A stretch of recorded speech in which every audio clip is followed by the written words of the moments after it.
क्या आपको पता है कि सूरज के पास अभी एक ऐसा अतिथि आया है जो हमारे सौर मंडल से नहीं है? जी हाँ, एक ऐसी चीज जो अरबों साल पहले किसी दूसरे सितारे के पास बनी होगी और अब यह अचानक हमारे पड़ोस में आ गई है। इसका नाम है 3I एटलस। हालांकि ये एक बहुत ही दुर्लभ घटना है, लेकिन इसने दुनिया भर के वैज्ञानिकों को चकित कर दिया है। बल्कि ये खोज एक अलग ही विवाद का कारण भी बन गई है।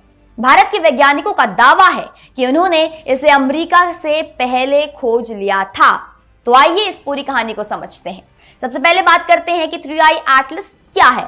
असल में ये एक धूमकेतु है, लेकिन कोई सामान्य धूमकेतु नहीं है। ये एक तारकीय धूमकेतु है, यानी ये हमारे सौर मंडल से बाहर से आया है। इसका मतलब ये है कि ये किसी दूसरे तारे के पास बना होगा। हो सकता है कि ये लाखों या अरबों साल पहले अंतरिक्ष में तैर रहा हो। अचानक से ये हमारे सौर मंडल की ओर आ गया। ये एक अद्भुत और दुर्लभ घटना है। असल में अब तक ऐसे 3 ही धूमकेतु धरती के वैज्ञानिकों को मिल पाए हैं। पहला था ओमुआमुआ, जो सन 2017 में खोजा गया था। दूसरा था कॉमेट बोरिसोव, जो 2019 में मिला था। और अब ये तीसरा है 3I एटलस। तो ये कितना दुर्लभ है आप समझ सकते हैं। 3I एटलस की खोज की कहानी शुरू होती है जुलाई के महीने से। चिली में एक वेधशाला है जिसको एटलस कहा जाता है, यानी asteroid terrestrial impact lost alert system. ये एक नासा द्वारा समर्थित वेधशाला है जो हमेशा आकाश को देखता रहता है कि कहीं कोई खतरनाक चीज ना आ जाए। 1 जुलाई 2025 को इसी वेधशाला ने एक अजीब चीज को देखा, एक तेजी से चलने वाली और अपरिचित चीज। इसे एटलस ने आधिकारिक तरीके से सूचित किया और इसका नाम 3I एटलस रख दिया गया। लेकिन यहां से एक दिलचस्प बात शुरू होती है। भारत के वैज्ञानिकों का दावा है कि उन्होंने इसे एटलस से भी पहले खोज लिया था। भारतीय अंतरिक्ष अनुसंधान संगठन यानी इसरो के पास एक अंतरिक्ष दूरबीन है जिसको एस्ट्रोसैट कहा जाता है। ये दूरबीन 2015 में अंतरिक्ष में भेजी गई थी और ये भारत की पहली अंतरिक्ष दूरबीन है। इस दूरबीन की क्षमता बहुत अधिक है। ये विभिन्न प्रकार की रोशनी में तारों, आकाशगंगाओं और अन्य अंतरिक्ष घटनाओं को देख सकता है। एस्ट्रोसैट के वैज्ञानिकों का कहना है कि उन्होंने जून के आखिरी हफ्ते में एक फीका और तेजी से चलने वाली वस्तु को देखा था। ये वस्तु किसी ज्ञात धूमकेतु या क्षुद्र ग्रह से अलग थी।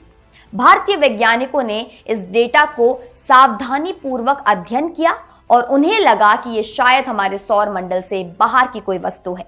बाद में ये 3I एटलस के रूप में पहचानी गई, यानी भारतीय वैज्ञानिकों ने इसे एटलस से करीब 5 दिन पहले खोज लिया था। एस्ट्रोसैट के प्रमुख वैज्ञानिक डॉक्टर नीरज शर्मा ने कहा कि वे अभी भी विवरणों को सत्यापित कर रहे हैं। उन्होंने बताया कि टेलीस्कोप ने एक फीकी और तेजी से चलने वाली वस्तु को खोजा जो किसी भी ज्ञात धूमकेतु या क्षुद्र ग्रह से मेल नहीं खाती। दूसरी भारतीय वैज्ञानिक डॉक्टर मीनाक्षी राव ने कहा कि यह खोज एस्ट्रोसैट की सटीकता को साबित करती है।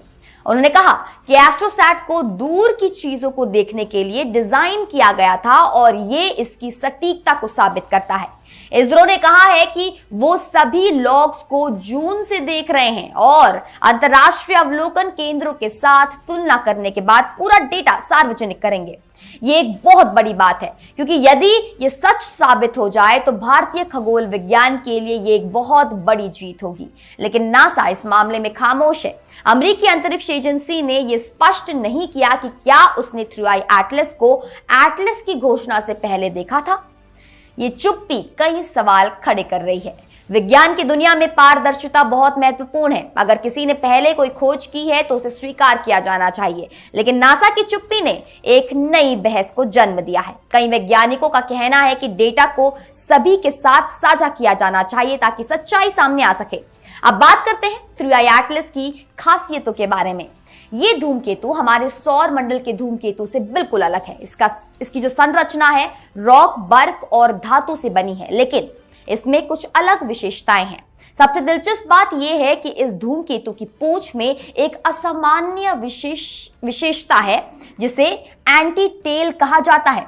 आमतौर पर धूमकेतु की पूंछ सूरज से दूर की ओर निकलती है, लेकिन 3I एटलस की पूंछ सूरज की ओर भी निकली है। ये बहुत ही दुर्लभ है।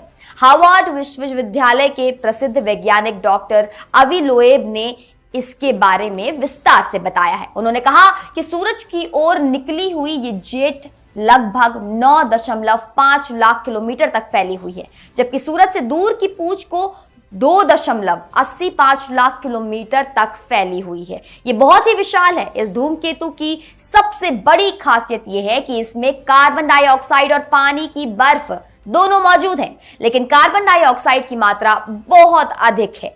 जेम्स वेब स्पेस टेलीस्कोप द्वारा दिए गए अध्ययन से पता चला है कि इस धूमकेतु में कार्बन डाइऑक्साइड और पानी का अनुपात लगभग 8 है। ये अब तक किसी भी धूमकेतु में देखा गया सबसे अधिक अनुपात है। इससे पता चलता है कि ये धूमकेतु किसी ऐसे स्थान पर बना था जहां तापमान बहुत कम था, यानी किसी अन्य तारे से बहुत दूर के क्षेत्र में। 3i एटलस का सफर अंतरिक्ष में बहुत ही दिलचस्प रहा है। यह सूरज के सबसे करीब आया अक्टूबर के 22 अक्टूबर को, जब यह सूरज से केवल 136 लाख किलोमीटर की दूरी पर था, यानी सूरज और पृथ्वी के बीच की दूरी से अधिक दूरी पर। यह समय को पेरिहीलियम कहा जाता है। लेकिन धूमकेतु पृथ्वी के बहुत करीब नहीं आया। पृथ्वी के निकटतम बिंदु पर भी ये 219 लाख किलोमीटर की दूरी पर रहा, तो धरती को इससे कोई खतरा नहीं था। जब ये सूरज के पास आया तो इसकी गतिविधि बढ़ गई। ये गैस और धूल का जेट निकालने लगा। हबल स्पेस टेलीस्कोप और जेम्स वेब स्पेस टेलीस्कोप दोनों ने इसकी छवियां ली। हबल की तस्वीर में इसका नाभिक का आकार बहुत छोटा देखा गया, 5.6 किलोमीटर से भी कम, लेकिन इसके चारों ओर की गैसों और धूल की परत बहुत बड़ी है। नवंबर के महीने में नासा मार्स रिकॉनिसेंस ऑर्बिटर द्वारा ली गई तस्वीरें जारी करने वाला है। ये तस्वीरें अब तक की सबसे स्पष्ट तस्वीरें होंगी। ये तस्वीरें हबल स्पेस टेलीस्कोप की तस्वीरों से भी बेहतर होंगी। ये तस्वीरें 3i एटलस की नाभिक को अच्छी तरह से दिखाएंगी, जिससे वैज्ञानिकों को इसे समझने में मदद मिलेगी। 3i एटलस के बारे में एक और महत्वपूर्ण बात यह है कि पहली बार वैज्ञानिकों ने इस धूमकेतु से रेडियो संकेत सुना है। ये एक ऐतिहासिक घटना है।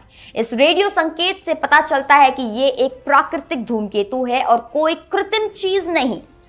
कुछ लोगों को संदेह था कि ये कोई एलियन प्रोब हो सकता है, क्योंकि इसकी विशेषताएं बहुत अलग थी, लेकिन इस रेडियो संकेत ने ये संदेह दूर कर दिया। अब बात करते हैं वैज्ञानिकों के विभिन्न विचारों के बारे में। हार्वर्ड विश्वविद्यालय के डॉक्टर अवी लोएब इस धूमकेतु के सबसे बड़े ट्रैकर हैं। उन्होंने कहा है कि हमें सभी उपलब्ध संसाधनों का प्रयोग करके इस धूमकेतु के बारे में जितनी संभव हो सके उतनी जानकारी एकत्र करनी चाहिए। वो ये भी कहते हैं कि अब एक नया युग आ गया है जहां हम अंतरिक्ष के अलग अलग हिस्सों से आने वाली चीजों की पहचान कर सकते हैं। वो माध्यम नामक एक प्लेटफॉर्म पर नियमित रूप से 3i एटलस के बारे में लिखते हैं। वो ये भी कहते हैं कि हमें अभी तक पता नहीं है कि ये वास्तव में क्या है। कुछ वैज्ञानिक तो ये भी मान रहे हैं कि ये कोई अन्य सभ्यता का प्रोब हो सकता है, लेकिन अधिकांश वैज्ञानिक सहमत है कि ये एक प्राकृतिक धूमकेतु है। टेक्सास विश्वविद्यालय के खगोल विज्ञानी लिवेंट गुरदेमिर ने कहा है कि AI एटलस शायद किसी अन्य तारे के पास एक डिस्क में बना था, फिर यह अंतरिक्ष में तैरता रहा और अब हमारे सौर मंडल तक पहुंच गया। इस खोज का महत्व बहुत अधिक है दोस्तों। पहली बात यह है कि हमें यह दिखाता है कि हमारे सौर मंडल के बाहर क्या क्या चीजें हैं। दूसरी बात यह है कि इससे वैज्ञानिकों को अन्य तारा मंडलों की संरचना को समझने में मदद मिलेगी।